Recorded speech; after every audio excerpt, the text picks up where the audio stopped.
Alrighty, doing a little work on this 48.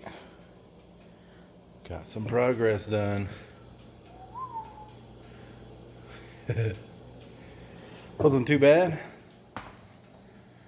Couple bolts at the front, about 14 bell housing bolts. I pulled the motor out first, left the tranny mounted to that cross member. I obviously supported the front of that transmission with the jack when I pulled the motor out. Came right out, actually cleared the fender with it jacked up like that.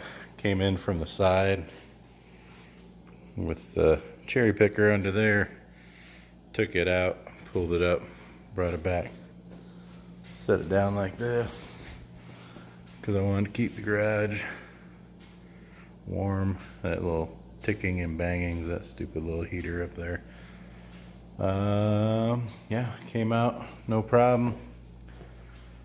Transmission, the two bolts that held that rear mount on were kind of a pain.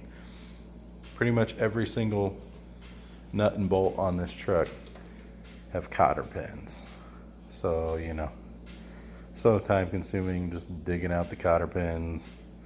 Some of them break off, some of them don't. Just, time consuming. So got them all out. I got it out without having to take off this e-brake lever, which I was happy about. That way I can leave that intact and see if that will or will not mount to my T19. It'd be nice to just leave it on there. Since it's a manual and I'm keeping it a manual, it'd be nice to have something more than just leaving it in gear. Obviously these brakes aren't as good as rear drum brakes, parking brakes, but these were never fitted with them, so there's no way to ever make them work with it. So obviously if I swapped axles, then yeah, I could put a more modern cable e-brake on it. But anyway, so far very happy I pulled this out. It's in a lot rougher shape than it appears on the outside. That clutch is just, it's like it came out of the Titanic, And then I got looking down in this, shift tower some more. And this whole transmission insides, I still never ever got it to go third, fourth, which I think is that shaft right there that's all rusted. So it probably would have come around if I would have got the engine freed up and got it running. And actually drove it, got some gear oil slung around, got everything soaked for a while, drove it first, second, reverse.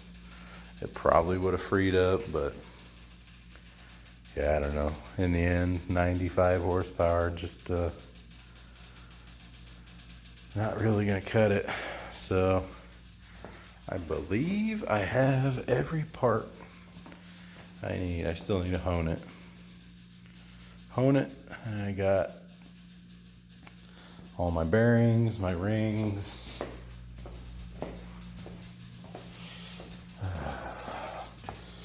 push rods, fuel pump, timing set, lifters, a stage 3 high torque camshaft, that's for brake parts. Anyway, basically everything to completely rebuild the engine. Came in. I think the only thing I'm missing, there's a gasket set up there. Only thing I'm missing to make it run would be the flywheel and the carburetor. So those should be in Wednesday. So hopefully over the weekend, get the motor put back together, start seeing about what'll fit over from this transmission, brake wise, PTO wise. Go from there. All right, thanks.